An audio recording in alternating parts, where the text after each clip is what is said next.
Oi pessoal, tudo bem? Bom, nós ainda estamos no tempo da Páscoa, né? E hoje a gente vai tentar ver por que Cristo teve que morrer na cruz. Eu sei que é uma pergunta que todo mundo já se fez e ela pode ter ou respostas muito difíceis, muito elaboradas, né? Ou as respostas podem ser bem mais simples. Algumas são simples a ponto da gente conseguir fazer até um desenho enquanto vai falando delas, né? E aí a gente vai ver essas respostas mais simples. A primeira coisa que vem à nossa cabeça é que Cristo morreu para perdoar os nossos pecados. E é verdade. Mas como é que funciona isso, né? Como é que funcionou isso? Por que é preciso um homem morrer para perdoar os pecados da gente? Por que Deus, desejando perdoar os pecados, por que ele simplesmente não disse: seus pecados estão perdoados, viva uma vida bem, uma vida, né, reta, uma vida de filho de Deus, e seus pecados estão perdoados. Mas não foi isso que ele fez, né? Não bastava só isso. Também teve que morrer. E aí a gente vai tentar responder o porquê disso ter acontecido. Conforme eu falei para vocês, as respostas podem ser de vários jeitos, né? Mais elaboradas ou menos elaboradas. Vamos ver hoje uma resposta bem simples, e de um jeito que a gente consegue conversar sobre ela e até ilustrando. Antes da gente responder, então, é preciso a gente ver uma primeira coisa.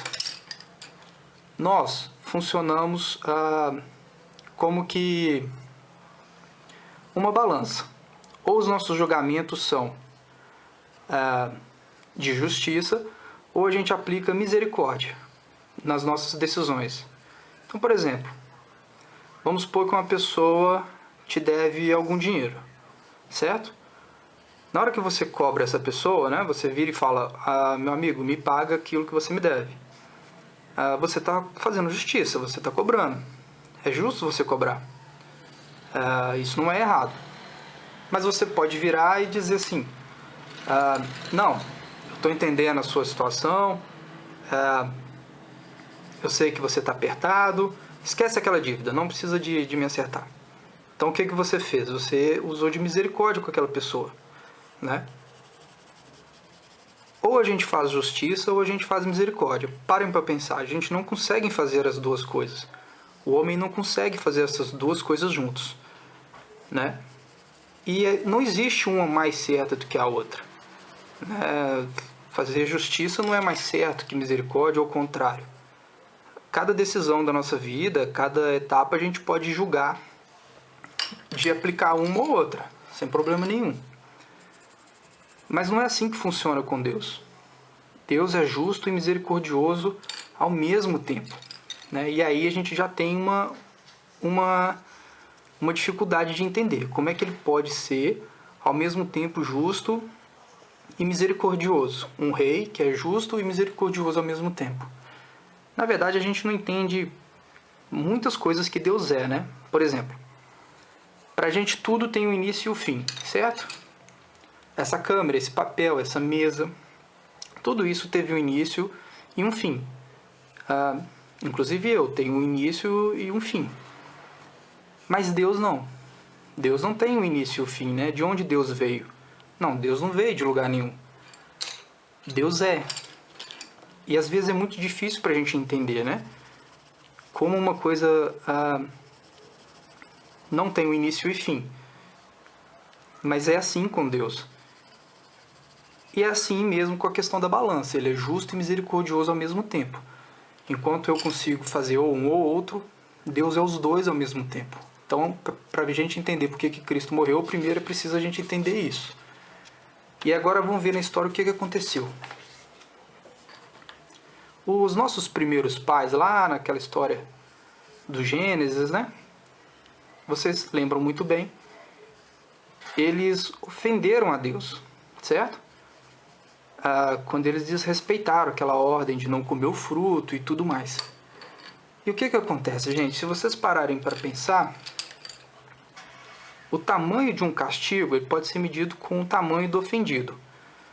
Então vejam bem, se vocês me ofenderem de alguma forma, um pedido de desculpa vai valer, certo? porque nós somos iguais, pô. Agora, se vocês ofenderem um rei muito importante, vai ser complicada a vida de vocês aí. Por quê? Porque aquela pessoa ocupa um cargo muito grande, não é? Então o pedido de desculpa começa a ficar muito difícil de ser feito. E agora imaginem Deus. Quando nossos pais ofenderam a Deus, olha o tamanho desse ofendido, né? O cara é infinito, o cara não tem início nem fim. Como é que a gente pode pagar essa dívida? Como é que a gente pode pedir perdão por isso? Vocês não concordam que começa a ficar difícil para o homem pedir o perdão, né? Mas é preciso. Deus não poderia simplesmente dizer assim, não, relaxa, fiquem tranquilos. Por quê? Porque ele é justo. A gente já comentou sobre isso. Então, quando o homem ofende a Deus daquela forma, de alguma maneira, ele tem que se desculpar, né? Ele tem que se redimir por isso. Mas como o homem pode fazer isso? Adiantava a gente, por exemplo, vamos juntar um monte de pessoa e todas juntas pedirem perdão a Deus. Isso basta para Deus nos perdoar? Esse pedido de desculpa nosso vai estar na altura do Deus que é infinito, né? Esse Deus que foi ofendido? Um pedido de desculpa nosso vai estar na altura dessa ofensa toda?